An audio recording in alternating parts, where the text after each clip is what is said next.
تو میں نعرے کا بتا رہا تھا کہ نعرے میں کس طریقے سے لگاتا تھا. اب وہ ماحول تو نہیں ہے لیکن میں آپ کو پیش کر رہا ہوں. نعرے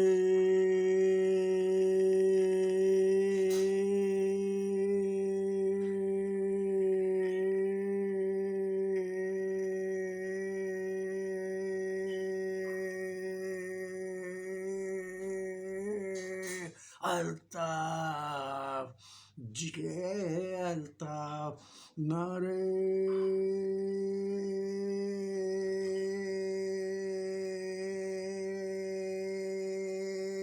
متحدہ جی متحدہ نعرے مہاجر جی مہاجر. یہ نعرے بھی میرے بہت مقبول ہے اور لوگ بہت پسند کرتے تھے. اور قائد تحریک بھی مجھ سے وقتاً فوقتاً جب پروگرام ہوتے تھے نعرے لگواتے تھے چاچا ذرا شروع ہو جاؤ. اور سارے تمام پبلک دیکھنے والے لاکھوں کا مجمع ہوتا تھا بھائی کے خطاب کے دوران اور پروگراموں میں، تو سب اس کا بھرپور جواب دیتے تھے.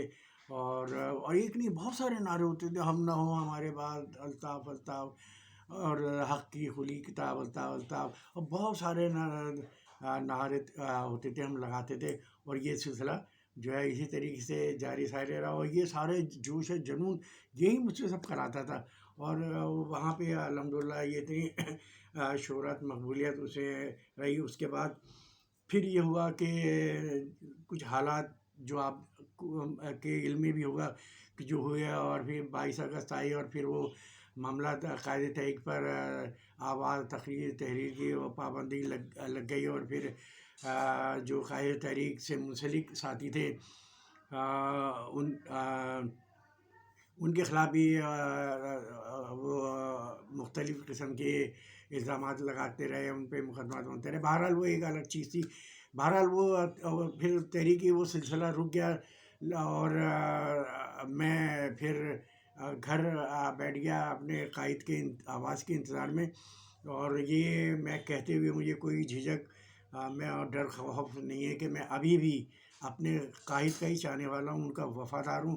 اور انشاءاللہ تعالیٰ مرتے دم تک انہی کا وفادار رہوں گا. اور انتظار میں ہوں کہ قائد تحریک کی آواز آئے. اور جس دن ان کی آواز آئی آپ دیکھیے گا انشاءاللہ تعالیٰ کراچی میں ایسا لگے زلزلہ آ گیا، جہاں آواز آ رہی ہے دنیا وہیں بھاگتی چلی جا رہی ہے. اور انشاءاللہ تعالیٰ چاچا ہم کا پھر وہی جوان ہو جائے گا، پھر وہی جوش و جذبہ اور وہی جھنڈا لیے اپنی تحریک کے لباس پہنے فرنٹ پر ہوگا، جیسے ہمیشہ فرنٹ پہ ہوتا تھا، لیڈ کرتا تھا. انشاءاللہ لیڈ کروں گا انشاءاللہ. یہ تو ایک